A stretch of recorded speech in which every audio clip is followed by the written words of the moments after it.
Disclaimer, যাদের টুনটুনি করে এখনো ঘাস জন্মায়নি বা যাদের কাঁঠাল বীজ এখনো শক্ত নেই তারা প্লিজ ভিডিওটি দেখবা না।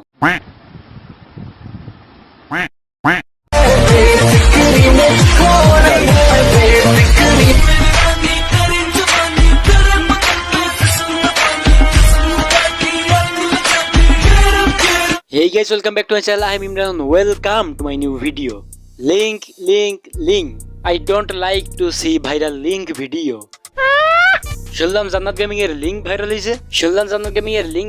কি জান্নাত গেমিং এর লিংক দেখতে আসছো না? ধরে ফেলেছি। কেসটা তুমি ধরেই ফেলেছো। তোমরা না জনিদার থেকেও নিষ্পাপ।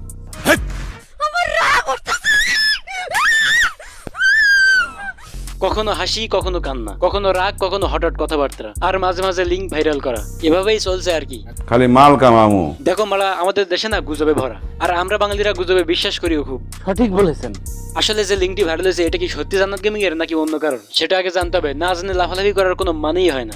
গত কয়েক মাস আগেও দেখছি ফারজানা ব্রাউনিয়া নামের এক মোটিভেশনাল ভদ্র মহিলার ভিডিও ভাইরাল হয়েছে। যদিও ভিডিওটা তার ছিল না, তার মতো দেখতে হুবহু একটা মহিলা ছিল, কিন্তু আমজনতা সেটা তার ভিডিও বলে চালিয়ে দিয়েছিল। আহারে, আসলে এটা কি সত্যি জান্নাত গেমিং নাকি অন্য কেউ, সেটা আগে বুঝতে হবে। আর যদিও তার ভিডিও ভাইরাল হয়ে থাকে, তার থেকে বিরত থাকো। কারোর পার্সোনাল কিছু থাকতেই পারে, কিন্তু সেটা ভাইরাল করা অবশ্যই অপরাধমূলক।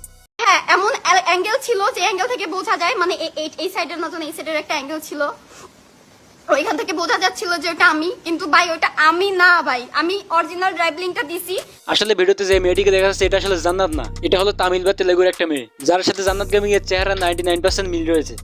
যদি আমি অরিজিনাল লিংকটা না পাইতাম, আর এইভাবে তোমরা একটা মিথ্যা ভিডিও দিয়ে আমার এইভাবে মান সম্মান যে তোমরা নিয়ে এভাবে খেললা, আচ্ছা যদি এইসব মিথ্যা ভিডিওর কারণে ধরো আল্লাহ না করুক, আমি অনেক স্ট্রং, আমার মা পাশে আছে, আমি সুইসাইড করতাম না, কিন্তু আমার জায়গায় অন্য কোনো যদি মেয়ে হয়তো ওই মেয়েটা সুইসাইড করতো, তারপরে তোমরা দুদিন পর দেখতে যে এই লিংকটা ওই মেয়েটার ছিলই না। একটা মেয়ে কতটা অসহায় লাইভে এসে এমন করে বলে, এটা আসলে সত্যিই গুজব। ফেসের দিক থেকে কোনো অ্যাঙ্গেলে একটু মিল রয়েছে, এখন পাবলিক তার নামে চালিয়ে দিচ্ছে ভিডিওটি, মানে একটা ট্রেন্ড পেলেই হলো। এমনকি এই লিঙ্ক নিয়ে মানুষ ব্যবসাও শুরু করছে, মানে মানুষ কতটা খারাপ হলে এমন করতে পারে। যাই হোক, লাইভ স্ট্রিমে এসে যতই গালিগালাজ করুক, এমন কাজ আশা করি কেউ করতে চাইবে না। এই মেয়েরও তো একটা সম্মান আছে, আর আমার তো বিবেক আছে না। এমনও হতে পারতো তার এই গুজবের কারণে সে আত্মহত্যাও করে নিতে পারতো, তখন সবাই বলতো সরি, ভুল হয়ে গেছে, বাঁচাতে পারলাম না। যাই হোক, সব কথার এক কটা ভিডিওতে যে মেয়েটিকে দেখা গেছে ওই মেয়ে আসলে জান্নাত না, তাই হুদাই জান্নাত বলে চিল্লানোর কোনো মানেই হয় না। আমার মনে হয় অনেক কারণ আছে। আপু তোমার নাকি এটা কি সত্যি নাকি? এখন দেখ ভাই, আমি তো জানি না যে এরকম কিছু বের হয়েছে কিনা, কারণ আমার চোখে এখন পর্যন্ত পড়ে না।